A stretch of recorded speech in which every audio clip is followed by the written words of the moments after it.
Hi everyone, welcome to this short video about apostrophes.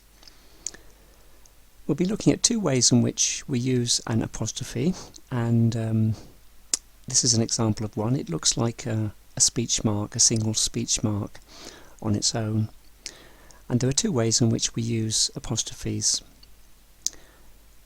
If we look at some examples of probably one of the most common ways in which we use an apostrophe, which is to show that something belongs to someone. And if we have a look at a couple of examples here, we'll see that in this example, the dog's collar, we put the apostrophe after the word dog. If you're not sure about whether you put the apostrophe before or after the S, just ask yourself the question, well, who does the collar belong to? And the answer to that question is the dog. So the apostrophe goes after that word. It's almost like a little arrow that's indicating that the dog is the owner, so to speak, of the collar. The collar belongs to the dog. In this case, with Angela's house, the house belongs to Angela, so the apostrophe goes after Angela. Now, in the next example, we'll see that when we ask ourselves the question, who do the gardens belong to? The answer is my neighbours. That's a plural. So the apostrophe in this case comes after the S, because they are the gardens of my neighbours. And in this last example, our patient's needs, in a sentence like our patient's needs are paramount, if we ask ourselves the question, whose needs are they? Well, the answer is they are our patient's needs. They belong to our patients.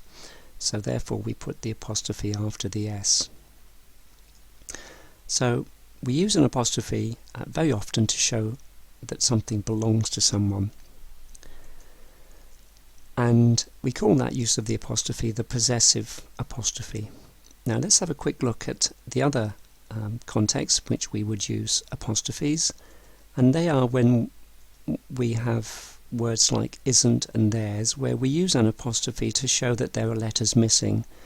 In isn't, we have the letter O is missing there. There's, that's a short form of there is. One or two other examples here. There, we see that's a short form of they are. And then in these last two examples, we'll see that there's actually more than one letter missing in the word won't, as in the sentence, they won't be coming this evening. That's a short form of they will not. And in this example, I'd, as in I'd rather not go on Saturday, that's a short form of I would. So in those two cases, the apostrophe is used to indicate that there's more than one letter missing. And all of these short forms are what are called contractions. Contract meaning to shrink. So these are short forms of longer versions. So we're using the apostrophe to indicate that there are letters missing. So in summary then, we've had a quick look at how we use apostrophes for two purposes.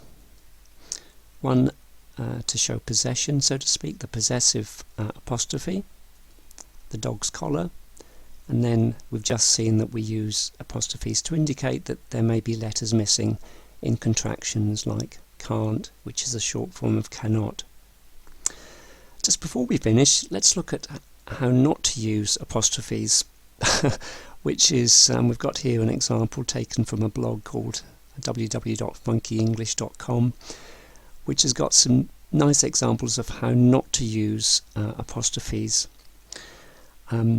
People often think that whenever you just want to indicate a plural, then and you add an S, that's when you need to add an apostrophe. But we've seen that we use an apostrophe to indicate possession. But here we've just got straight plural, so this is what's often called the greengrocer's apostrophe, and it's a very common error.